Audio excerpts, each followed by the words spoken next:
There are some things you know, but there are always more things you don't know.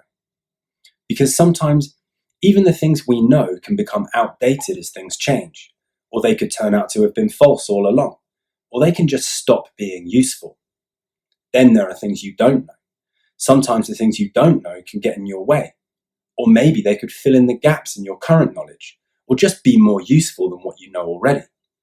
So we need to be able to think in ways that can make use of what we already know, but we also need to be able to think in ways that can make sense of what we don't know. We do this with two different types of thinking. One is for applying old knowledge, and the other is for discovering new knowledge. There are many different types of action. Moving in a certain way, solving a type of puzzle, reading or speaking a particular word. But each of us only knows how to do a limited range of actions. This limited range of actions is your ability, all the things you already know about. But how do you choose what to do next, out of all the things you know? In life, obstacles get in the way of what you want, and those obstacles force you to take appropriate action. When you face these obstacles, you are presented with a challenge that must be met so that you can get what you want. When this happens, you use flow thinking to know what action to take next.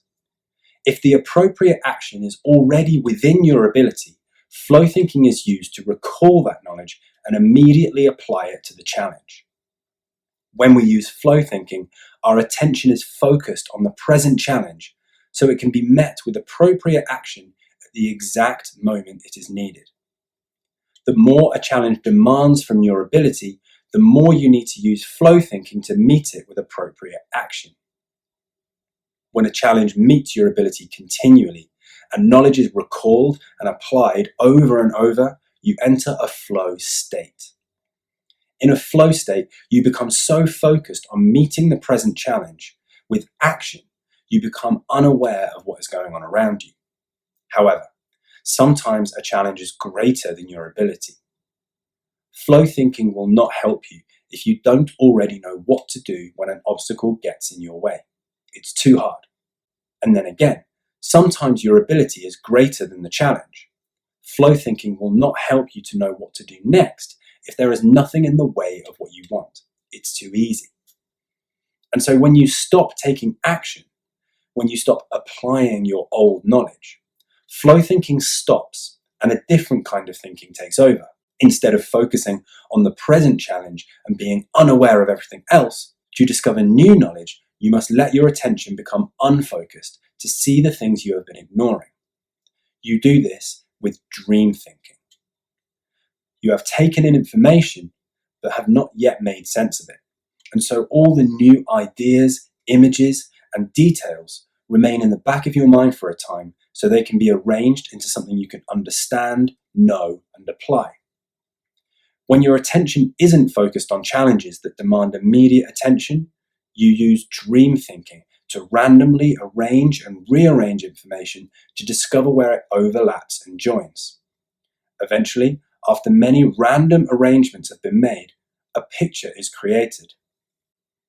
This picture is then simplified, and the details that do not fit the picture are forgotten, leaving a rough picture that can be quickly recalled and applied to challenges when they arise.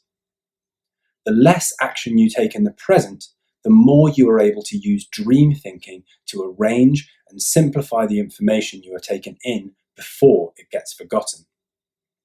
When present challenges are removed completely and no immediate action is needed, your attention becomes completely unfocused and you enter a dream state. In a dream state, you become so unfocused that you become unaware of what is going on around you. Flow thinking is for what you know. It is used to recall and apply appropriate action for present challenges.